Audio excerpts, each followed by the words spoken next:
گھر میں بیماریوں اور پریشانیوں سے نجات کے لیے بہت ہی مجرب وظیفہ ہے کہ رزق میں برکت نہیں ہے، گھر کے افراد نماز و دعا نہیں کرتے، ہر وقت بے چینی رہتی ہے،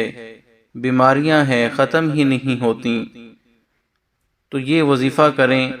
انشاءاللہ العزیز اللہ رب العزت اپنا خاص فضل فرمائیں گے۔ اول آخر درود شریف 1 مرتبہ،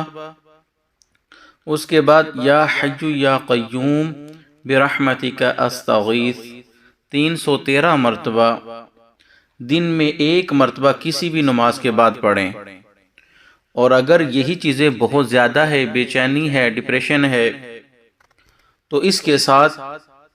مزید یہ وظیفہ کریں عشاء کی نماز کے بعد، یا لطیف یا اللہ، یہ دونوں اسم آپ نے 1100 مرتبہ پڑھنے ہیں، اور اس کے بعد ایک تسبیح لا حول ولا قوت الا باللہ العلی العظیم کی پڑھیں، اور پھر اس کے اثرات دیکھیں آپ اپنے تمام افراد کے لیے۔ جن جن لوگوں پر اس طرح کے حالات آتے ہیں اور جن لوگوں نے اس کو کیا ہے، بہت ہی اللہ کا خاص فضل ہوا ہے۔ یاد رکھیں، یقین کامل ہونا بہت ضروری ہے۔